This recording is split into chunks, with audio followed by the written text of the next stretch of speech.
Bueno, comenzamos entonces con la tercera clase de Historia de la Iglesia, del curso introductorio, y ahora toca ver lo que fue la Iglesia en los primeros siglos de la existencia.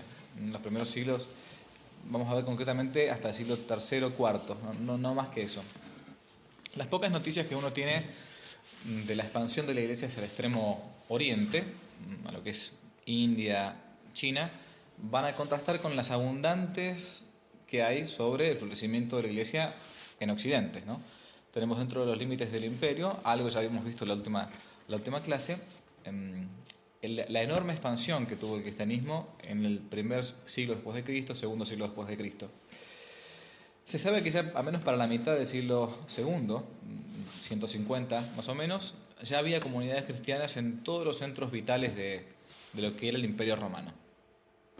Esta nueva situación no va a tardar en atraer naturalmente la atención del paganismo, ¿no? Del mundo que no conocía todavía a Jesucristo y que rodeaba al Imperio Romano en general. Y va a también provocar un rechazo, un cierto rechazo. ¿Por qué? Porque la práctica habitual de Roma era aceptar todo tipo de religión dentro del Imperio Romano. Normalmente sostenía una política, digamos así, de tolerancia, ¿no?, respecto de las religiones de los pueblos conquistados. Pero con los cristianos va a pasar algo distinto. Ahí tenemos, por ejemplo, el panteón de los dioses, donde todavía se conserva en Roma el famoso templo dedicado a todos los dioses. Panteón significa todos los dioses o de todos los dioses, ¿no?, donde se hacía culto público en Roma, en la capital del imperio, a los dioses más importantes de Roma, de la Roma imperial. Y uno podría preguntarse entonces, ¿por qué rápidamente los cristianos van a encontrar oposición dentro del Imperio Romano? Porque la principal característica que va a molestarle a los romanos va a ser esa pretensión de absolutez del cristianismo. Va a ser la única, la religión cristiana, dentro de los marcos del Imperio Romano, que va a intentar decir, bueno, nosotros no aceptamos el resto de las religiones. Solamente la única religión verdadera es la religión cristiana. Es decir, no consentían que todas las religiones fueran iguales. Por primera vez aparecía, este es el panteón, aparecía un movimiento religioso que consideraba a su Dios no como una divinidad particular más, ¿no?, sino como el único Dios verdadero, el único Dios salvador. Los dioses paganos para el cristianismo eran dioses falsos, o bien, como San Pablo va a decir, eran demonios. San Pablo va a decir en la carta a los Corintios, primera carta, capítulo 10, los que sacrifican, los gentiles, a los demonios y no a Dios sacrifican. Esta separación los va a presentar ante los paganos como enemigos de la civilización. El rechazo de los paganos se va a asociar a la hostilidad también del judaísmo, de la diáspora, los judíos contrarios al cristianismo, que no perdonaban a estos primeros judeocristianos su, entre comillas, apostasía respecto de la ley de Moisés. Y van a fomentar sobre todo la inquina de los paganos contra ellos. Lo mismo de hecho con el Mesías, si el árbol de la rama verde, ¿no?, hicieron esto, ¿qué más van a hacer con el fruto seco, con la rama seca? El templo del Panteón es uno de los tantos ejemplos, pero enseguida va a existir una cierta desconfianza de parte del paganismo respecto de los otros templos paganos. Máxime sabiendo que los cristianos provenían de clases bajas, los primeros cristianos van a surgir sobre todo de esclavos o de gente que trabajaba para parte del imperio, van a ser acusados sobre todo de una acusación que a uno le puede resultar extraña, que es la acusación de ateísmo. Los primeros cristianos fueron acusados, aunque parezca paradójico, de ateos. ¿Por qué? Porque no querían adorar a los dioses falsos, a los dioses paganos, Palas Atenea, a quien fuera. Para los habitantes de la ciudad antigua, esto es importante, esto lo dice muy bien Fustel de Coulanges, un gran historiador de lo que es la ciudad antigua. Tiene un hermoso libro muy recomendable, muy fácil de leer, llamado así justamente La ciudad antigua, donde narra las costumbres de lo que era la Roma imperial o incluso la Grecia, ¿no? Para un antiguo, digamos, ¿no?, se era ciudadano en la medida en que se participaba del culto cívico. Y no se era ciudadano si se desconocía el culto cívico, el culto de la ciudad, digamos, ¿no?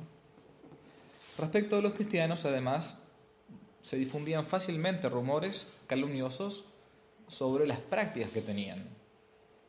Se decían que tenían reuniones nocturnas, era verdad, que provocaban la rebeldía respecto de las divinidades romanas.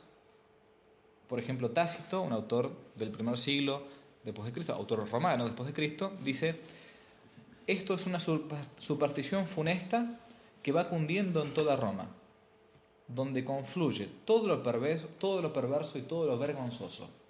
Esto era el cristianismo para un romano en el primer siglo después de Cristo. Va a llegar el tiempo en que cualquier mínimo pretexto va a bastar para conducir a los cristianos ante los tribunales. Y el cargo siempre era el mismo: ateísmo. No adoran a los dioses. Uno de los casos famosos se lee, por ejemplo, en los Hechos de los Apóstoles, capítulo 19, el incidente que San Pablo, no lo cito acá porque es largo, va a tener en Éfeso. En Éfeso, San Pablo va a ser acusado de ateísmo por decir que no tienen que venerar a los dioses paganos. A raíz de los disturbios, entonces, inicialmente pequeños, pero con el tiempo se van a agrandar, que en distintos lugares del imperio van a suceder, la autoridad romana vino a conocer una peculiaridad de este nuevo movimiento religioso. Primero intervino para poner fin a los tumultos, pero luego va a ir formando la creencia de que los cristianos venían como a perturbar la paz del imperio. Más tarde van a notar que ellos rechazaban la religión oficial del imperio y con esto ponían en riesgo el fundamento de unidad, uno de los fundamentos de unidad, que es la fe. En todo imperio, en toda nación, la fe es un fundamento que une, así como la lengua, ¿no? La lealtad al imperio, la lealtad al emperador, era un gesto no solamente político, sino también un gesto religioso.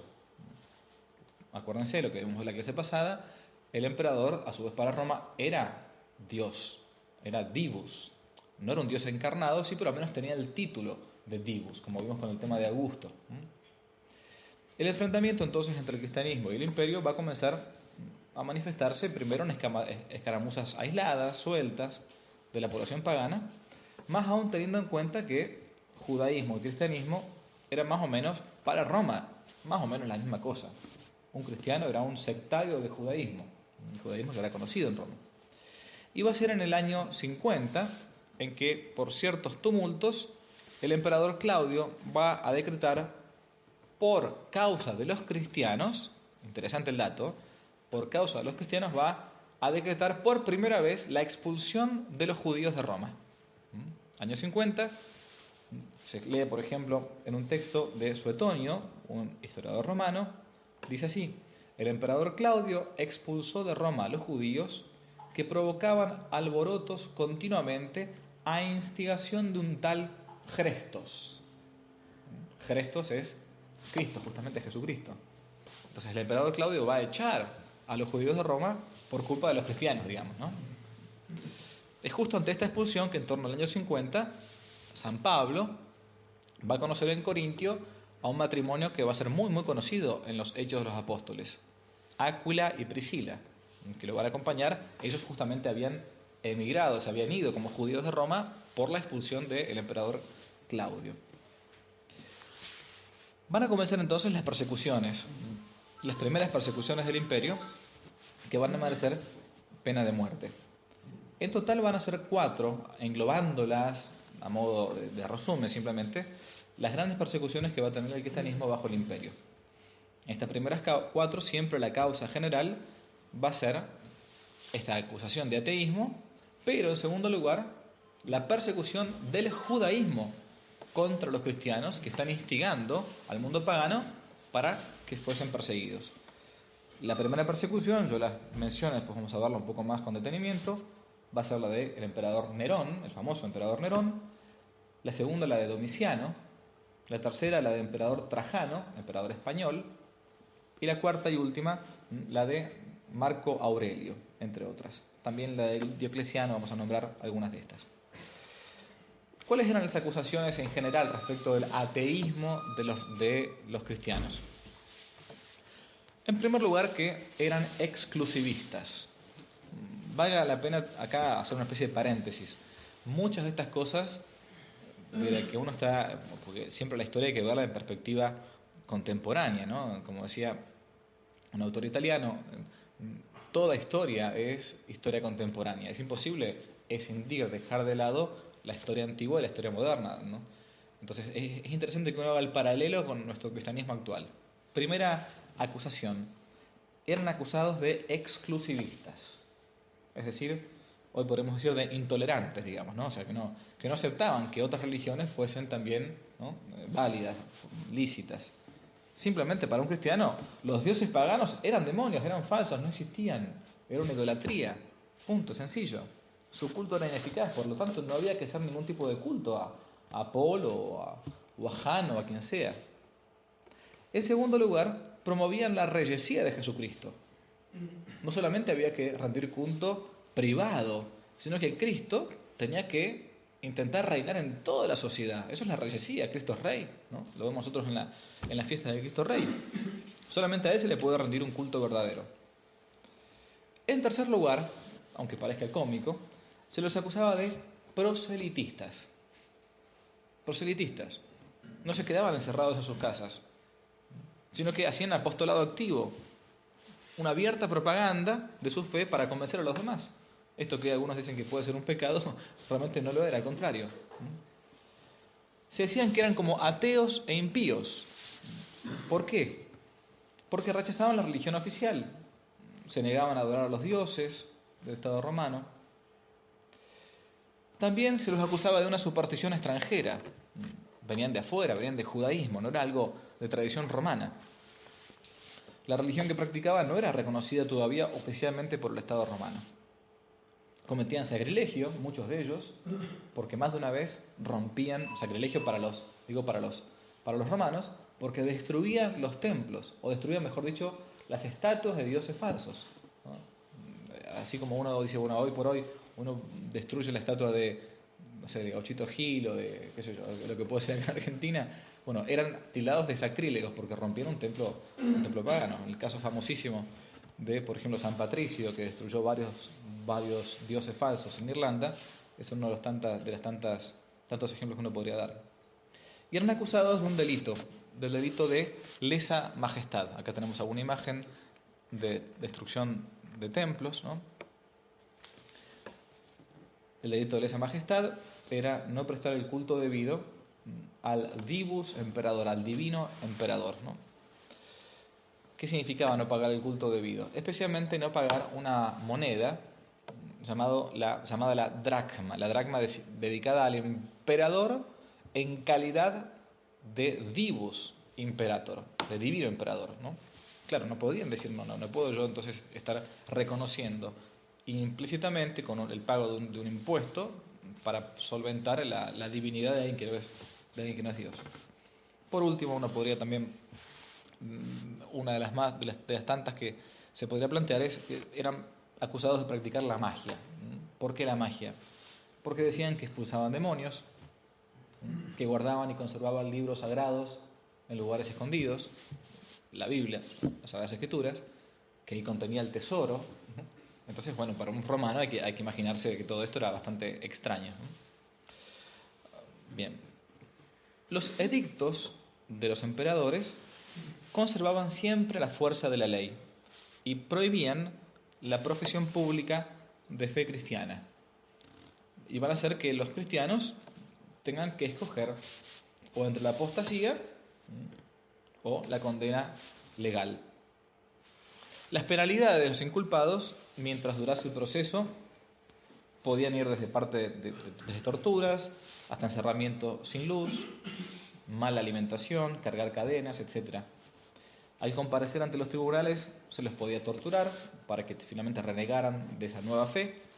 El potro, los garfios o cualquier otro instrumento que los hiciera apostatar, renegar de la fe cristiana. Si no claudicaban, como ocurría en algunos casos, se los condenaba al destierro, la mayoría de los casos no claudicaban, a la confiscación de bienes, al trabajo forzado. Esto que parece para nosotros muy lejanos, acá, por ejemplo en Occidente, en Argentina, hoy por hoy lo están sufriendo los cristianos en Oriente, en Medio Oriente. O bien simplemente se los condenaba a muerte, que según la condición del cristiano, podía consistir desde decapitación por espada, como por ejemplo sucedió con el apóstol San Pablo. Hoy justamente tenemos la fiesta del apóstol San Pablo, 30 de junio, porque era ciudadano romano, estaba prohibido crucificarlo, o el suplicio de la cruz, si eran más bien extranjeros, ¿no?, de condición libre o esclavos. El anfiteatro, las fieras, el fuego, eran entre tantos otros modos de llevarlos a suplicio. ¿Qué pasaba con los cristianos, con los poquísimos cristianos que renegaban de la fe, que apostataban? Por los mismos cristianos van a ser enormemente relegados, dejados de lado. Va a haber una gran división entre los propios cristianos en aquellos que apostatan de la fe por miedo. Incluso en algunos casos se va a llegar a decir: la apostasía ya no tiene vuelta atrás. Ya no puedo ni siquiera, estamos recién en los orígenes del cristianismo, no estamos recién comenzando. Alguien que apostató de Jesucristo, decían algunos, los más rigoristas, digamos así, tienen tanta culpa encima que aunque se arrepientan después, ya no van a poder volver atrás. Ya no hay perdón para la apostasía. Claramente era un error de los primeros cristianos, ¿no? ¿Cómo era el modo de apostatar, de renegar de la fe? Los mismos cristianos comienzan a tener un léxico especial para esto. Quienes renieguen de la fe van a ser llamados genéricamente, así de modo genérico, los lapsi. En latín, lapsus, como nos llegó hasta ahora por la psicología, es una caída, ¿no?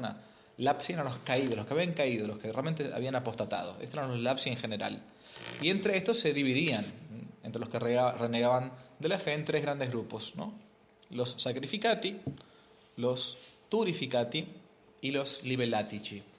¿A quienes llamaban sacrificati? A los que cometían el acto de apostasía de sacrificar alguna ofrenda clarísimamente de modo externo a los dioses paganos o a algún dios pagano.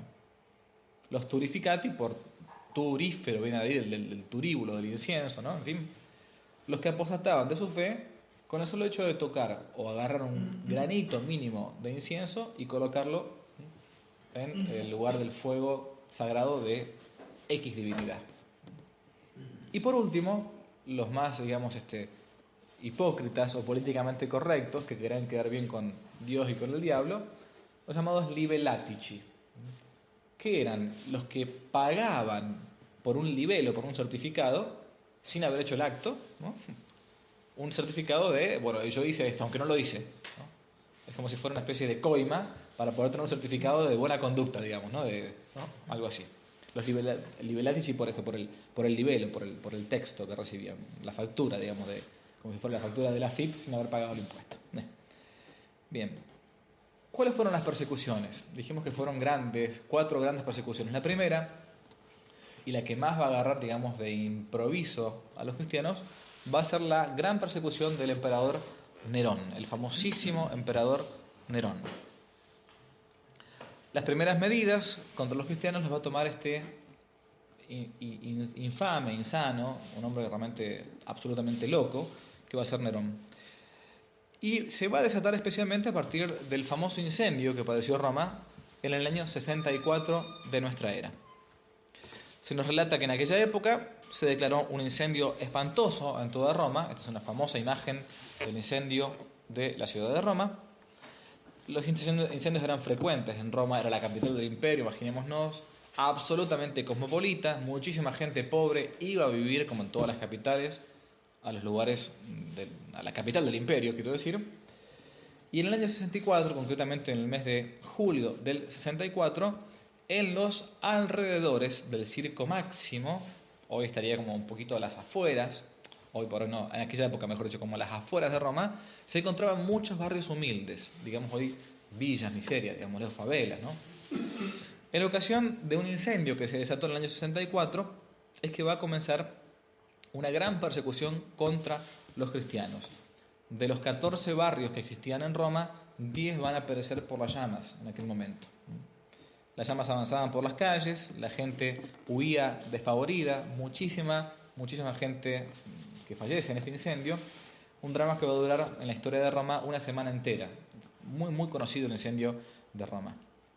Algunos decían que se había tratado de un mero accidente, otros de una posible operación más bien de urbanismo poco convencional de Nerón, que mandó quemar él mismo parte de Roma para deshacerse de un montón de gente humilde, pobre, que vivía a las afueras, en las periferias de Roma.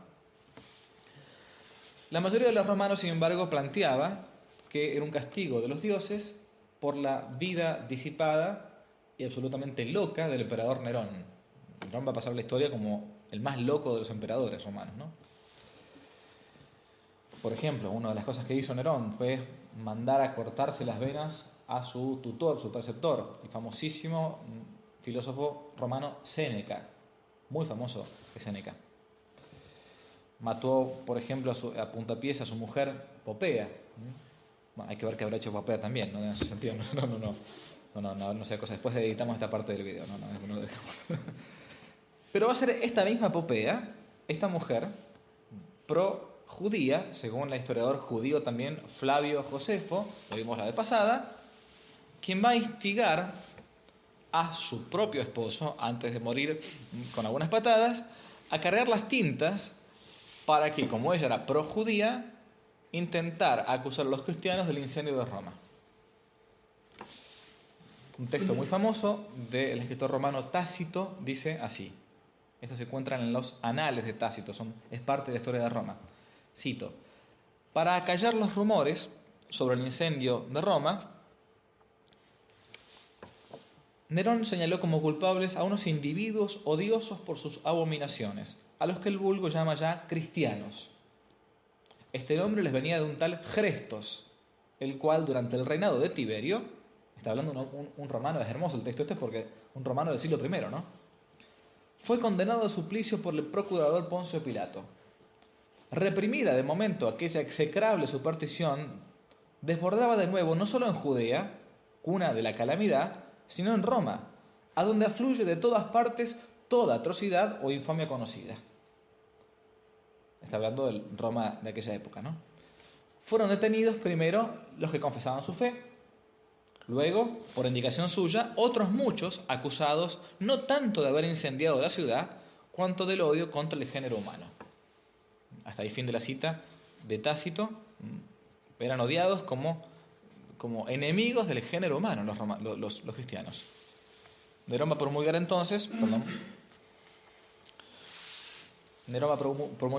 en el año 64 una ley especial que va a conocerse en la historia del derecho romano como el Institutum Neronianum, una ley específica donde el cristianismo quedaba prohibido. Esto, lo que ahora nos puede sonar como algo, bueno, se prohibió un culto. Para Roma es absolutamente anormal. Roma siempre se jactaba de ser tolerante con las religiones, acuérdense de la vez pasada, salvo con aquella religión que quisiese tener exclusividad en el culto. Aceptaban todas las religiones, salvo aquella que dijese, no, esta es la única verdadera. Era lo único que no se soportaba. El cristianismo va a terminar simplemente prohibido. La medida va a tomar a la iglesia primitiva por sorpresa. En poco tiempo se van a llenar las prisiones de cristianos, los detenidos fueron torturados y muchos decapitados o crucificados en el circo de Nerón, en la colina Vaticana, una de las 7 colinas de Roma.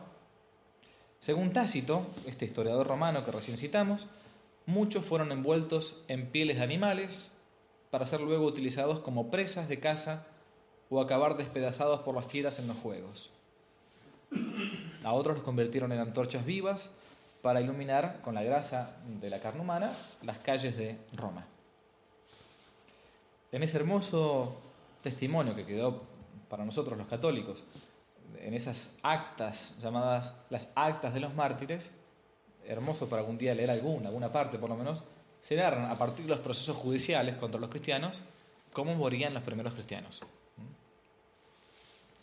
Se lee, por ejemplo, una pequeña frase: somos atormentados al confesar nuestra fe, somos castigados y perseveramos porque se nos combate por el solo nombre de ser cristianos. Bajo esta persecución de Nerón, entonces, que comienza en el año 64, es que van a morir 3 años después. Ayer celebramos su fiesta, 29 de junio, los apóstoles, los príncipes de los apóstoles, San Pedro y San Pablo. Bajo esta persecución van a recibir entonces ellos el martirio. Conocemos la historia. San Pedro va a terminar crucificado boca abajo en el circo que Nerón tenía en una de las 7 colinas de Roma, la colina Vaticana. Al lado de San Pedro, mirando la basílica de frente, a la izquierda, medio en diagonal, se encontraba allí el circo, ¿no?, donde hacían las carreras, los espectáculos públicos, el circo de Nerón, el circo privado de Nerón. En ese lugar, para poder Nerón justamente divertirse, va a martirizar a muchísimos cristianos. Entre tantos otros cristianos, no sabía Nerón que San Pedro era San Pedro, claramente, era un loco más, un cristiano más. Va a morir martirizado San Pedro, crucificado boca abajo por un privilegio que él pidió. No quería morir como el Señor, como Jesucristo, ¿no? San Pablo, como tenía ciudadanía romana, aunque había nacido en Tarso, pero la ciudad de Tarso, por un antiguo privilegio, tenía la ciudadanía de Roma, no se le va a permitir la crucifixión. Por eso va a ser decapitado a las afueras de Roma, extramuros, en un lugar donde hoy se conoce como la Basílica de San Pablo alle Tre Fontane, San Pablo en las 3 fuentes, porque cuando decapitan a San Pablo, su cabeza hace 3 piques, ¿no?, y esos 3 piques en el suelo van a surgir 3 fuentes milagrosas de agua que todavía hoy se puede visitar y que habitualmente cura a muchos enfermos. Esta va a ser la primera gran persecución, ¿no? La cárcel Mamertina es una de las cárceles donde San Pablo y San Pedro van a estar detenidos antes de su martirio. La crucifixión de San Pedro, que les contaba recién, y el martirio de San Pablo, decapitado. Se puede decir entonces que desde aquel momento, al menos hasta el año 313 de nuestra era, no va a haber un solo día en que la Iglesia no se sintiera amenazada por el poder romano. 300 años casi de persecución permanente para un cristiano. Los sucesores de Nerón van a tener, con sus más y con sus menos, periodos de fuerte persecución y periodos donde van a dar una cierta libertad a, digamos, los comisarios para ejecutar el Institutum Neronianum para perseguir cristianos. Vamos a ver entonces las principales, dijimos al menos 4. La primera entonces fue la de Nerón. La segunda gran persecución se va a dar con el emperador Domiciano. Domiciano es de unos 20 años después de Nerón, año 81 de nuestra era. Era un hombre de grandes cualidades, bastante soberbio, sin embargo. Se hacía llamar Señor y Dios Domiciano. Defendió la religión nacional como algo propio de Roma, especialmente contra el proselitismo de los cultos que venían de Oriente, y hacía guardar siempre con rigor todas las tradiciones romanas. Va a tomar él mismo la iniciativa de buscar y castigar a los cristianos, permitiendo algo único en el derecho penal romano todavía, que era que se podía denunciar anónimamente a una persona. Eso es algo que ni siquiera la Inquisición permitía. La Inquisición después medieval va a decir que toda denuncia que se haga en contra de una persona, aunque me vaya del tema, vale la pena el paréntesis apologético histórico.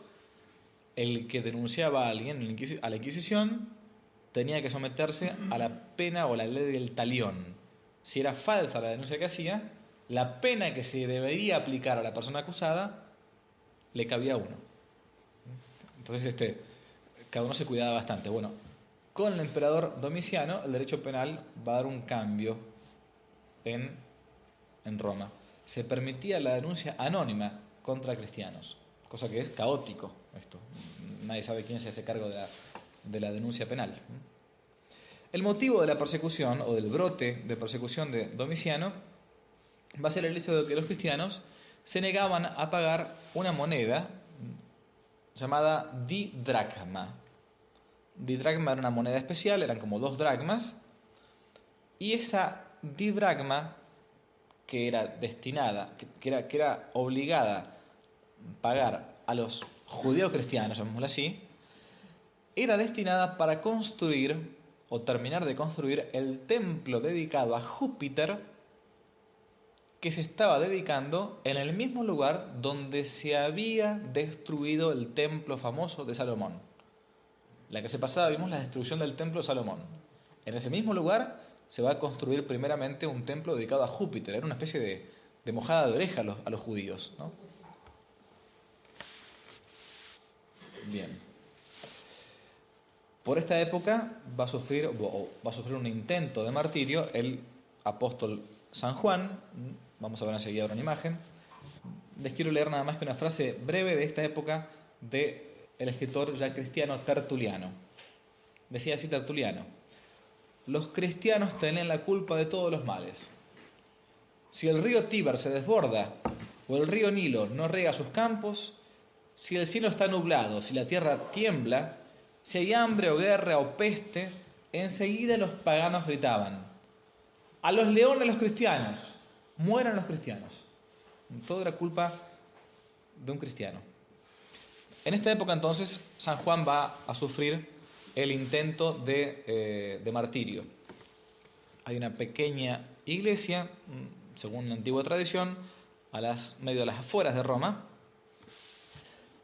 donde San Juan, detenido desde Éfeso y llevado hasta Roma, en el año 95, va a ser arrojado a una caldera de aceite hirviendo o lo que se llama la iglesia de San Giovanni ad Portam Latinam, San Juan en la puerta latina.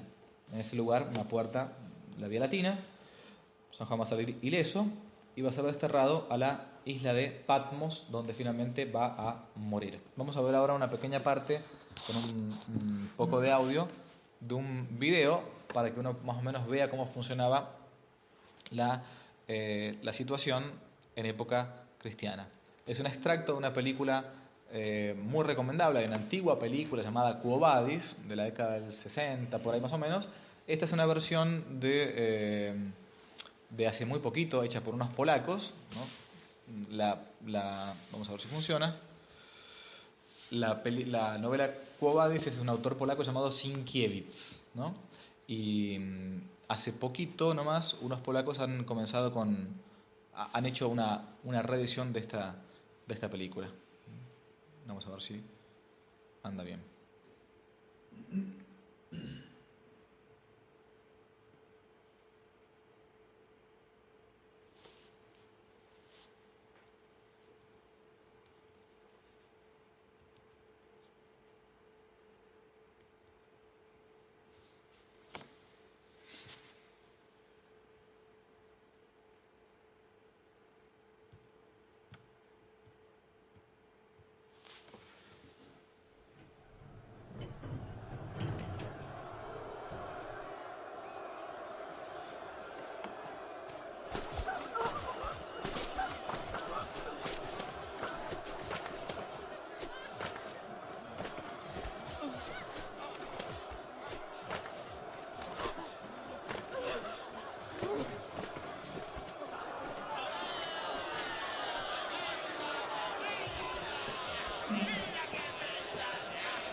Algunos martirios memorables.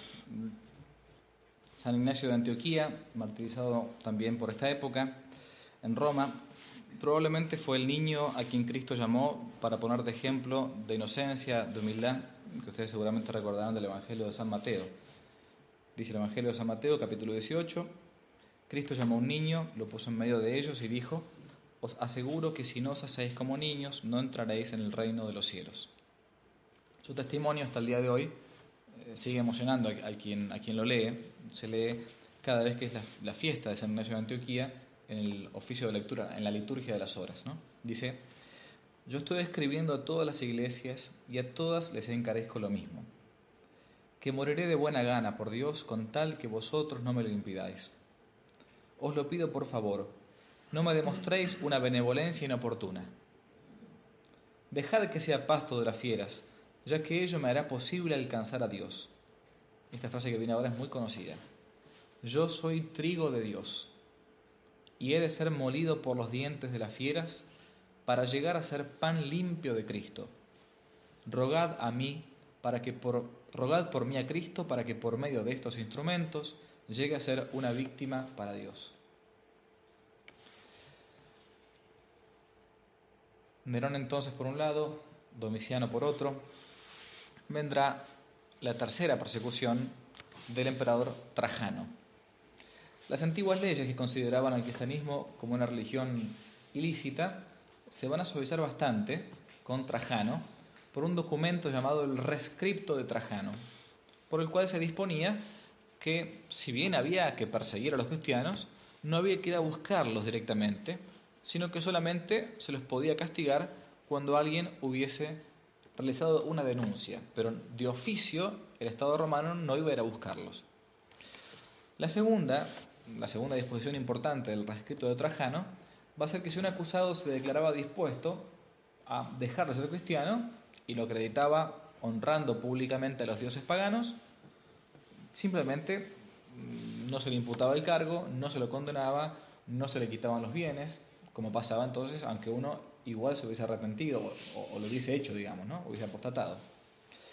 Durante todo el siglo II, todo el año 100, no va a existir una ley que regule con disciplina uniforme, una ley penal, que regule con una disciplina uniforme contra los cristianos en todo el Imperio Romano. Va a ser muy dispar, muy distinto, según las provincias que tenga el imperio en distintos lugares, Oriente y Occidente.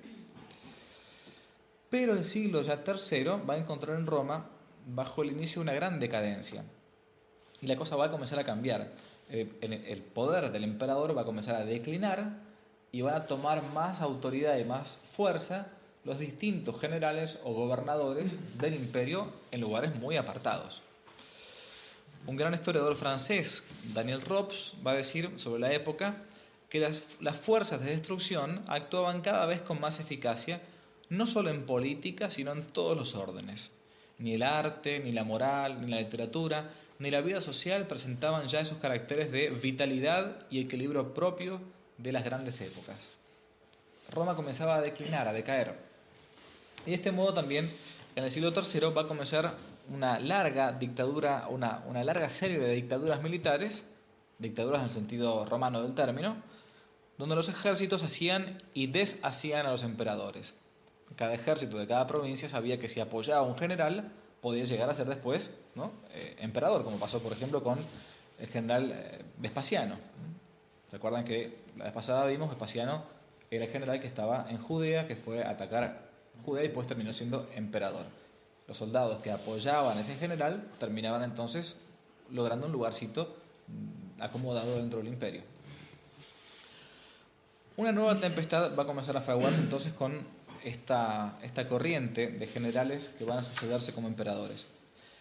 Y aquellos generales que llegan a emperador van a intentar instaurar, o mejor dicho, restaurar la religión nacional, la religión romana. Va a haber una especie de nacionalismo exacerbado por las tradiciones de Roma. Sin embargo, con Trajano no se sufrió demasiado. Va a ser con el emperador Decio, el emperador que va a venir después, donde la cosa se va a complicar un poco más. Apuntaba sistemáticamente y en primera línea, Decio, a perseguir a los jefes de las iglesias, en concreto a los obispos. Se tiene la prueba de que las persecuciones llevadas a cabo contra los obispos de las comunidades más importantes era lo más eficaz para perseguir al cristianismo.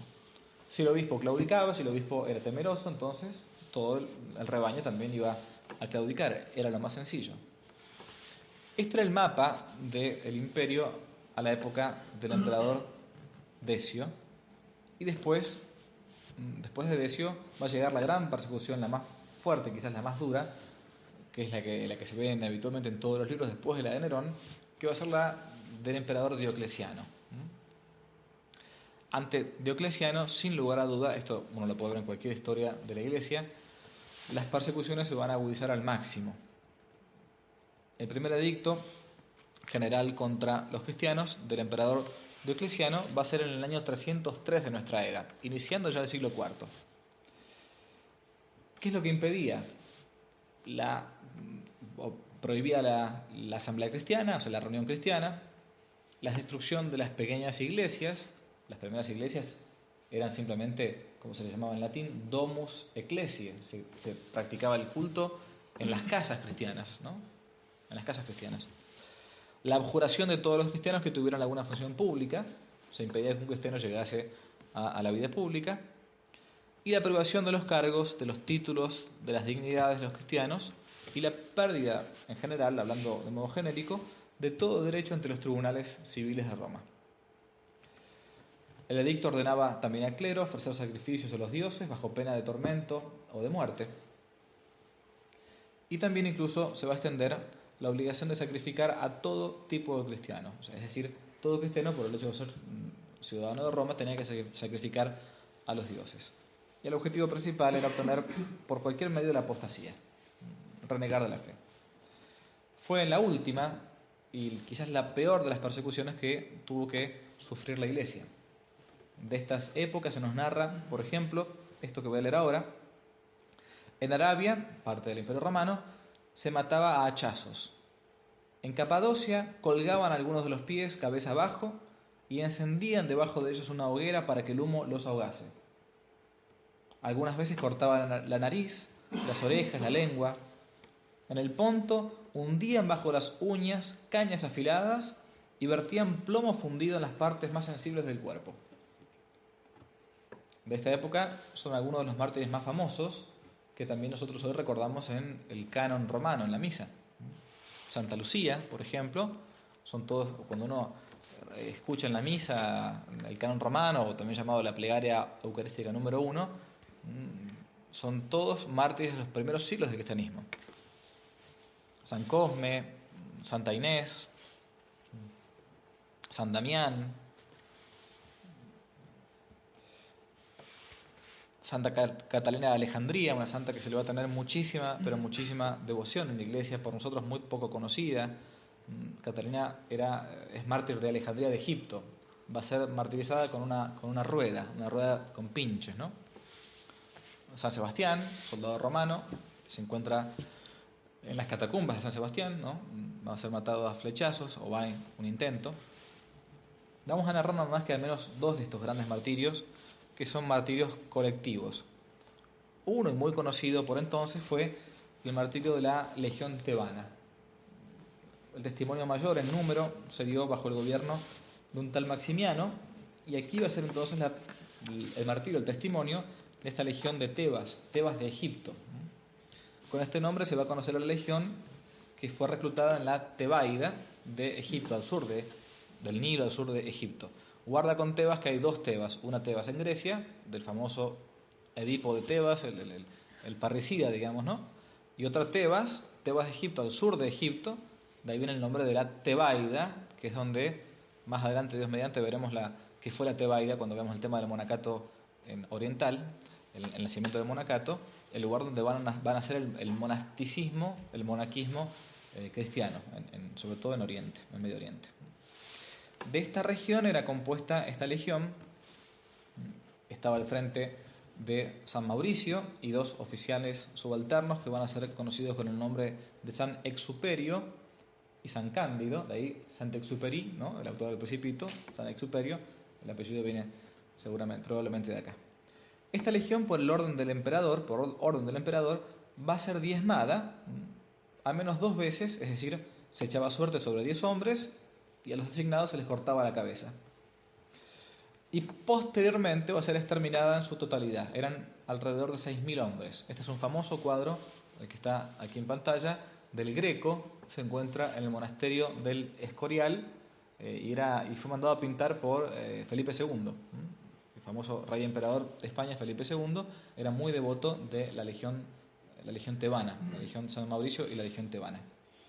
Este hecho va a ocurrir en Agaum, en la ciudad hoy llamada Saint-Maury, en Suiza, y va a ser inmortalizada por este cuadro muy famoso del Greco. Otro martirio grande, muy conocido, y yo intento siempre contarlo, narrarlo, ¿no? Porque es poco conocido por nuestra época, que es la llamada Legión Fulminata, llamada así, o también los 40 mártires de Sebaste. Era época de sangrientas persecuciones, año 312, y se encontraba entonces esta legión que se había convertido en masa, como era antiguamente, al cristianismo. Se convertía en general, se convertían todos los soldados entonces de su legión. Asia Menor estaba encomendada principalmente a la legión número 12 de Roma, llamada la Legión Fulminata, que debía operar sobre todo en la zona de Sebaste, Armenia, lo que es hoy Armenia, donde había un gran número ya de cristianos.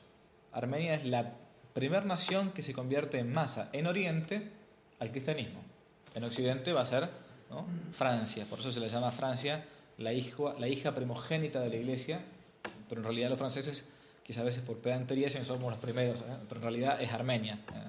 A menos en Occidente sí, son los francos, los franceses, ¿no?, que se convierten con Clovis, con Clodoveo. Pero en la zona de Oriente ya Armenia era una nación donde había una gran cantidad de cristianos a principios del siglo IV.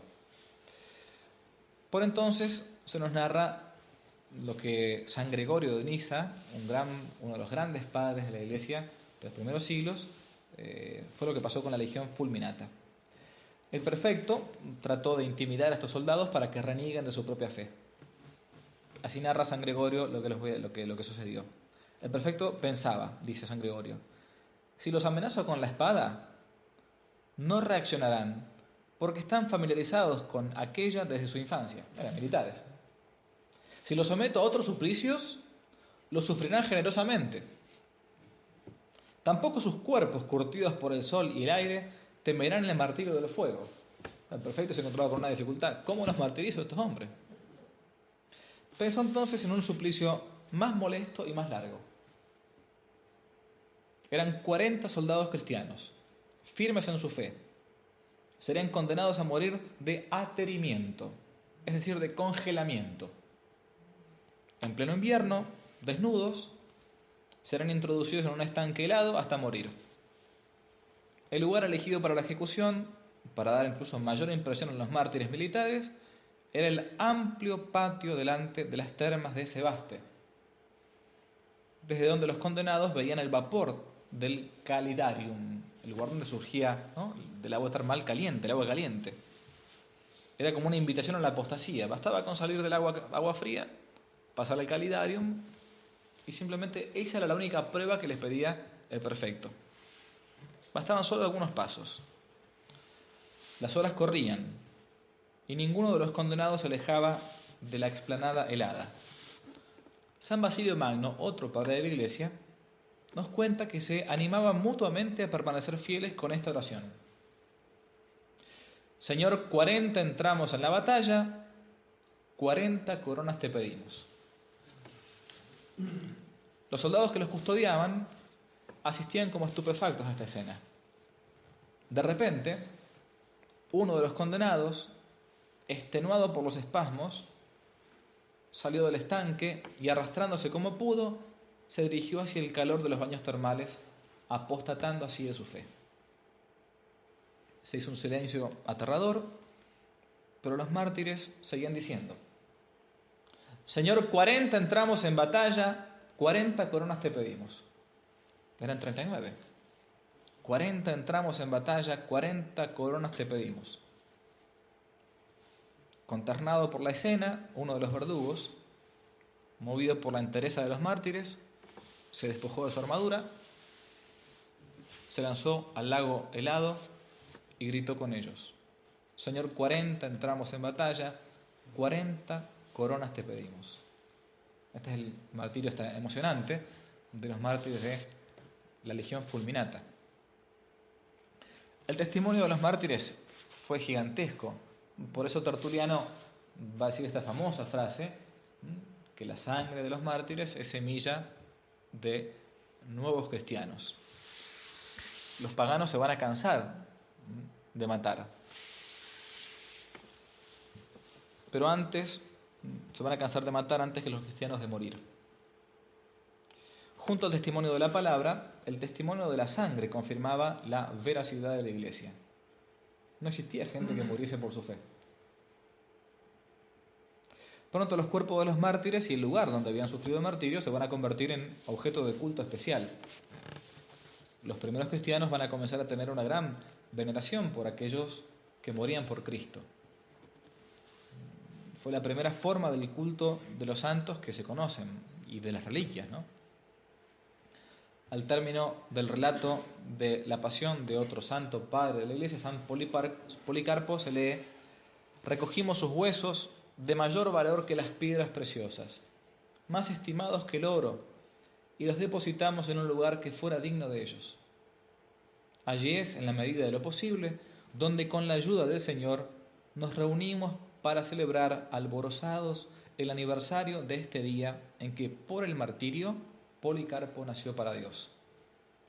Así van a comenzar las fiestas de los primeros santos. Se va a establecer entonces el uso de celebrar el santo sacrificio de la misa sobre las tumbas de los mártires. Por eso hasta el día de hoy entonces en toda iglesia, en todo altar, se coloca el ara, un pequeño cuadradito, cuando se consagra el altar, donde se colocan las reliquias. Esto viene ya de los primeros siglos del cristianismo. Esto va a pasar también incluso en catacumbas. Las catacumbas van a ser lugares no donde los cristianos van a vivir, sino donde van a enterrar a sus muertos. Un cristiano sabe que el cuerpo es templo del Espíritu Santo, por eso no podía cremarlo meramente como hacían los paganos, ¿no? Entonces van a comenzar extramuros, fuera de las murallas de Roma, a enterrar a sus muertos. Y esto con el tiempo van a ser las catacumbas, ¿no?, los cementerios cristianos. Ahí también entonces van a venerar las tumbas, las reliquias de los primeros cristianos. Un detalle, pero cuando San Pedro y San Pablo fallecen, no van a ser enterrados San Pedro en el Vaticano, como está ahora, ni San Pablo en la Basílica de San Pablo extramuros, el tipo de paganismo. San Pedro va a ser crucificado en el circo de Nerón, en la colina vaticana, y los restos de San Pedro y San Pablo van a ser trasladados todos a catacumbas. Van a estar 300 años en catacumbas los restos de los primeros apóstoles. Después, con el tiempo, ya con la época cristiana, van a ser llevados entonces a los lugares que hoy conocemos, la Basílica de San Pedro en Vaticano, la Basílica de San Pablo. Los verdaderos vencedores, ¿no?, de este conflicto de 3 siglos claramente fueron los mártires.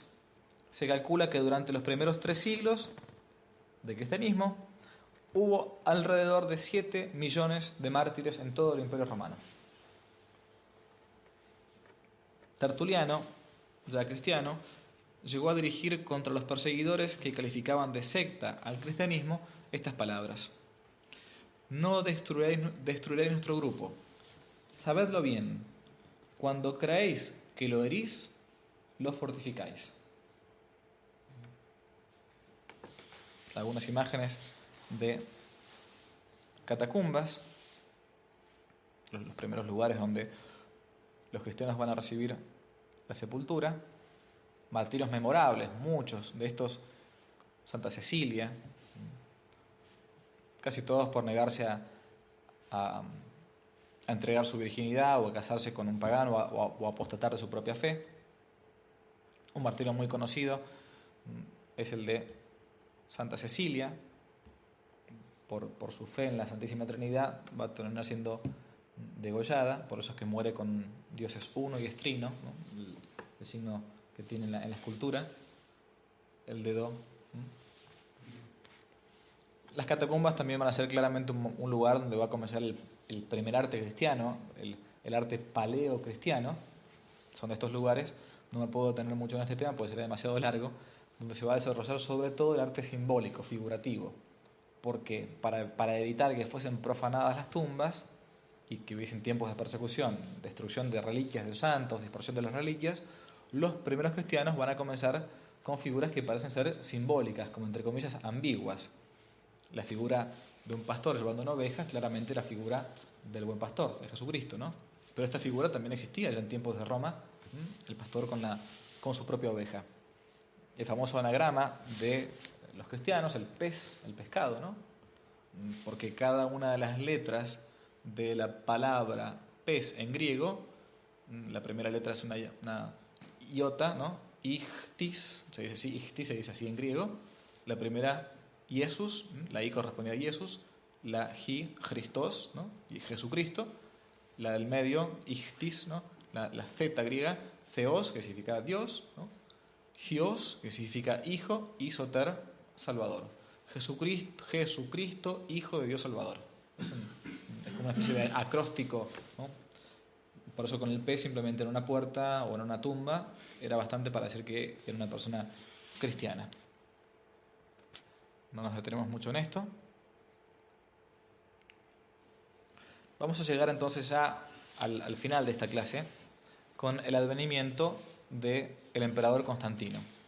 Si algún día van a la Basílica de Luján, aquí en Argentina, en Buenos Aires, y entran a la Basílica de Luján, la primer capilla de la Basílica de Luján, a mano derecha, van a encontrar un vitral extraño, donde dice San Constantino. San Constantino estrictamente no fue declarado nunca santo, y al lado de San Constantino, con más detalle, San Carlomagno, tampoco fue declarado santo. 2 emperadores, uno romano y el otro también romano, pero ya más bien de franco, o alemán-francés. Como la Basílica de Luján acá en Argentina fue hecha por franceses y según la tradición galicana francesa se le tenía una gran devoción a Constantino por lo que hizo por los cristianos y a Carlomagno después, cuando los franceses hicieron los vitrales de la Basílica de Luján pusieron San Constantino y San Carlomagno, pusieron los vitrales como si fueran santos. Si algún día van, acuérdense, primeras 2 capillas, cuando apenas uno entra a la derecha, ahí se encuentran los vitrales de San Constantino y San Carlomagno. ¿Por qué esto de San Constantino? En el año 305, Diocleciano va a renunciar inesperadamente al título de Augusto.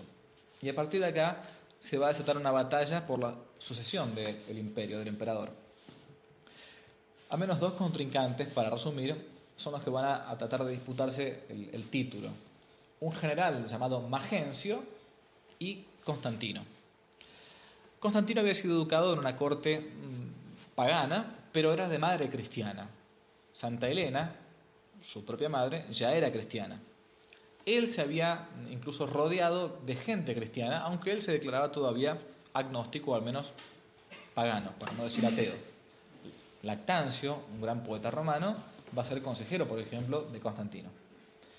Finalmente, en el año 312, se van a enfrentar tanto el general Magencio como el general Constantino a las afueras de Roma, en las cercanías de un puente llamado el Puente Milvio. Se conoce esto en la historia de Roma como la famosa batalla del Puente Milvio. En este lugar, entonces, va a ser el famoso enfrentamiento entre Constantino y Magencio. La batalla era totalmente desigual. Constantino tenía 40.000 hombres, Magencio alrededor de 100.000, y por una inspiración del emperador el general Constantino todavía, él creía que debía cambiar sus estandartes de lucha para poder vencer. No tenía muy en claro esto. Santa Elena, su madre, venía insistiendo que se convirtiera al cristianismo. Constantino todavía no lo hacía, hasta que públicamente, esto fue un milagro público, Constantino tiene esta visión que ustedes tienen ahí. Ve en el cielo algunos hablan de una cruz nada más, otros hablan de una J con una Ro, el símbolo de Cristo, el llamado crismón, con esta inscripción: in hoc signo vinces, que significa en este signo, con este signo vencerás. Cuando Constantino ve eso, y ya con toda ese trabajo previo de su madre y de los consejeros, dice, bueno, acá algo pasa, estoy en baja en cuanto a la cantidad de soldados, cambiemos el signo de nuestros escudos por el crismón, por el signo del cristianismo. Manda hacer eso como todo militar a todas las tropas, todos colocan el crismón en el escudo, y en la batalla famosa del Puente Milvio va a terminar entonces venciendo el emperador Constantino contra Magencio, contra el general Magencio, y va a terminar siendo declarado emperador de Roma. A partir de esta gran batalla de Constantino contra Magencio, se va a mandar construir uno de los más famosos arcos del triunfo que se encuentran en Roma. De hecho, el más famoso arco del triunfo que se encuentra en Roma, que es el arco de Constantino. Se encuentra al lado del Coliseo, un arco hermosísimo, ¿no? Después, con el tiempo, yo creo que eso lo he contado en la clase anterior, con el tema del arco de Tito, se hacía ese arco y se pasaba por debajo de ese arco como signo de victoria, de una entrada simbólica a Roma.